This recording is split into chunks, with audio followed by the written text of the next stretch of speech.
یہ جو ہمارا دعویٰ ہے، جو ہمارا نعرہ ہے، یہ ہمارا آج کا نعرہ نہیں ہے، یہ ہمارا پرانا نعرہ ہے۔ ہمارا نعرہ وہی ہے جو ابو بکر صدیق رضی اللہ تعالیٰ عنہ کا نعرہ تھا۔ انہوں نے کہا لوگوں، جو کام نبی نے کیا میں اس کو کسی صورت میں چھوڑنے والا نہیں ہوں۔ ہمارا دعویٰ اور نعرہ وہی ہے جو عمر فاروق رضی اللہ تعالیٰ عنہ کا تھا۔ انہوں نے بھی کہا تھا لوگوں، میں سیدھا چلوں تو صحیح، اگر میں ٹیڑھا چلوں تو مجھے کتاب و سنت کے ساتھ سیدھا کر دینا۔ ہمارا نعرہ وہی نعرہ ہے جو امام ابو حنیفہ علیہ الرحمہ کا نعرہ تھا۔ انہوں نے کہا تھا اذا صح الحدیث فهو مذہبی، لوگوں جب صحیح حدیث آ جائے وہ میرا مذہب ہے۔ ہمارا نعرہ وہی ہے جو امام مالک رحمہ اللہ کا نعرہ تھا۔ وہ کہا کرتے تھے لوگوں، دنیا میں ہر انسان کی بات کو لیا جا سکتا ہے، چھوڑا جا سکتا ہے، سوائے اس قبر والے کے۔ حضور کے حجرے کی طرف اشارہ کر کے فرماتے اس کی جو بھی بات ہے اس کو لیا جائے گا، چھوڑا نہیں جائے گا۔ ہمارا نعرہ وہی نعرہ ہے جو امام شافعی علیہ الرحمہ کا نعرہ تھا۔ فرمایا کرتے تھے اذا صح الحدیث فهو مذہبی، لوگوں جب صحیح حدیث آ جائے وہ میرا مذہب ہے۔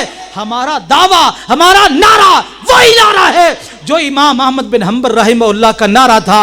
فرمایا کرتے تھے حسبنا کتاب اللہ و سنت رسول اللہ، لوگوں ہمیں دین کے لیے اللہ کی کتاب کافی ہے اور رسول اللہ صلی اللہ علیہ وسلم کی سنت کافی ہے۔ ہمارا نعرہ وہی نعرہ ہے جو محدثین کا نعرہ تھا، کتاب و سنت کا حل، کتاب و سنت سے تمام مسائل کا حل نکال لو۔ اسی لیے انہوں نے حدیث کی کتابیں لکھی، حدیث کے ذخیرے جمع کیے۔ اور ہمارا نعرہ وہی نعرہ ہے جو پیران پیر عبد القادر جیلانی رحمہ اللہ کا نعرہ تھا۔ فرمایا کرتے تھے لوگوں وہاں سے مسائل لو جہاں سے محدثین نے مسائل لیے، کتاب و سنت سے اپنے مسائل کو حل کرو، کتاب و سنت سے اپنے مسائل کو تلاش کرو اور کتاب و سنت کے ساتھ جڑ جاؤ۔ اور امام عبد القادر جیلانی رحمہ اللہ فرمایا کرتے تھے لوگوں، اس وقت تک کوئی بندہ ولی کامل نہیں بن سکتا جب تک کتاب و سنت کی پیروی نہ کرے، جب تک کتاب و سنت کی پیروی نہ کرے اس وقت تک وہ ولی کامل نہیں بن سکتا۔ ولی کامل وہی ہوتا ہے جو کتاب و سنت کی پیروی کرے۔ اور لوگوں ہمارا نعرہ وہی ہے جو علامہ احسان علی ظہیر رحمہ اللہ کا نعرہ تھا، جو انہوں نے نعرہ لگایا تھا لوگوں ہمیں منوانا ہے، یا رب کا قرآن پیش کرو یا محمد کا فرمان پیش کرو۔ اگر قرآن اور حدیث تمہارے پاس نہیں ہے نہ تم ہمیں منوا سکتے ہو نہ ہمیں جھکا سکتے ہو۔ ہمارا یہ نعرہ اس ملک میں گونجے گا اور دنیا کی کوئی طاقت ہمارے اس نعرے کو، ہمارے اس دعوے کو نہ باطل کر سکتی ہے، نہ روک سکتی ہے، نہ جھوٹا کر سکتی ہے۔ آخری دم تک ہمارا نعرہ یہی ہوگا حسبنا کتاب اللہ و سنت رسول اللہ، ہمارے لیے اللہ کی کتاب کافی ہے اور محمد رسول اللہ صلی اللہ علیہ وسلم کی سنت کافی ہے۔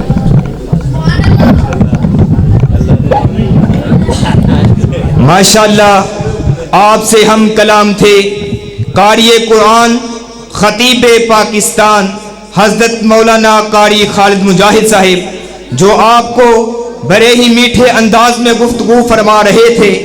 اب میں اس بزم میں تشریف لانے والے محترم جناب شیخ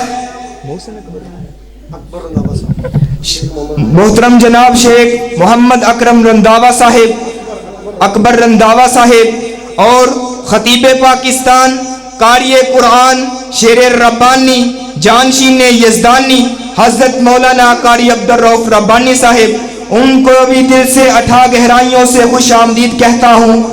اب میں اس بزم میں اگلے مقرر محترم جناب استاد الاساتذہ فضیلت الشیخ حضرت مولانا عبدالرؤف المناوی صاحب، مدرس مرکز ابن مسعود علی اسلامی جوہر ٹاؤن لاہور، میں اپنے استاد محترم سے ملتمس ہوں کہ وہ آپ احباب کے سامنے خیالات کا اظہار فرمائیں اور ان کی شان و شیان کے متعلق ایک شعر پڑھنا چاہتا ہوں کہ پڑھ کر پڑھا دینا ہنر ہے عام لوگوں کا، پڑھ کر پڑھا دینا ہنر ہے عام لوگوں کا، جو دل سے دل ملاتے ہیں وہی استاد کہلاتے ہیں، جو دل سے دل ملاتے ہیں وہی استاد کہلاتے ہیں۔ محترم جناب فضیلت الشیخ استاد الاساتذہ حضرت مولانا شیخ عبدالرؤف المناوی صاحب حافظہ اللہ تعالی۔ السلام علیکم ورحمۃ اللہ وبرکاتہ۔ ان الحمد للہ نحمده ونستعینه ونستغفره ونعوذ باللہ من شرور انفسنا ومن سیئات اعمالنا من يهده الله فلا مضل له ومن يضلل فلا هادي له أشهد أن لا إله إلا الله وحده لا شريك له وأشهد أن محمدا عبده ورسوله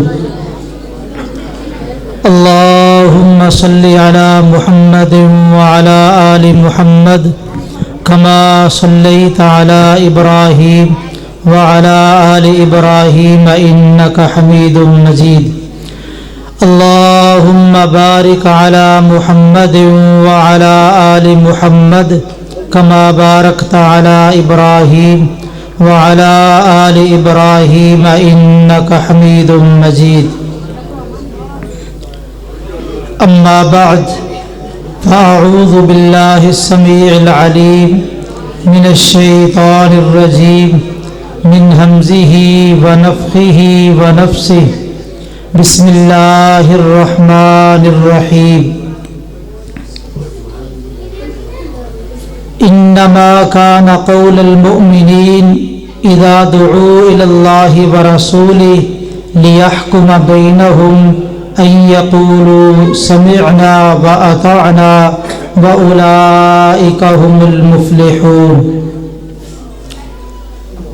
صرف اور صرف مومنوں کی بات جب ان کو اللہ اور اس کے رسول کی طرف بلایا جائے تاکہ وہ ان کے درمیان فیصلہ فرمائے، وہ آگے سے یہی بات کہے سمعنا و اطعنا، ہم نے سن لیا اور اطاعت کی، وَأُولَئِكَ هُمُ الْمُفْلِحُونَ، اور یہی لوگ ہی کامیاب ہے۔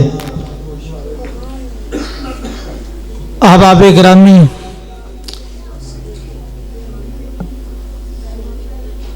آپ دیکھ رہے ہیں اسٹیج کی زینت علماء کرام اور زعماء کرام ہے۔ اللہ تعالیٰ ان کی زندگیوں میں برکت فرمائے، اور آپ احباب بڑی محبت سے تشریف فرما ہے، اللہ تعالیٰ آپ کا بیٹھنا بھی اپنی بارگاہ میں قبول و منظور فرمائے۔ خطابات کا سلسلہ جاری ہے، اور میرے بعد شعر ربانی قاری عبدالرؤف ربانی صاحب انشاءاللہ آپ کے سامنے جاندار، شاندار اور بہت ہی میٹھے انداز میں خطاب فرمانے والے ہیں۔ میں بھی آپ کے سامنے کچھ باتیں، کچھ گزارشات رکھنا چاہتا ہوں۔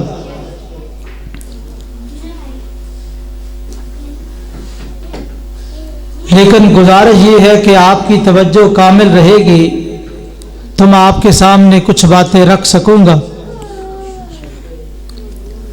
ہم مسلمان ہیں اور ہم نے کلمہ پڑھا ہے لا الہ الا اللہ محمد الرسول اللہ صلی اللہ علیہ وسلم۔ ہمارا یہ عقیدہ ہے اللہ کے سوا کوئی معبود برحق نہیں، اور محمد صلی اللہ علیہ وسلم اللہ کے رسول ہے۔ کلمہ پڑھنے کا معنی یہ ہے زندگی گزارتے وقت جب بھی کوئی موقع آئے اللہ اور اس کے رسول کا فرمان ہمارے سامنے پیش ہو، ہماری زبانوں پہ سمعنا و اطعنا کہ ہم نے اللہ اور اس کے رسول کی بات کو سن لیا اور اطاعت کر لی، بس یہی قول ہونا چاہیے، اس کے علاوہ کوئی دوسرا قول قابل قبول نہیں ہے۔ یہ جو بچے ان کو باہر بھیج دیں۔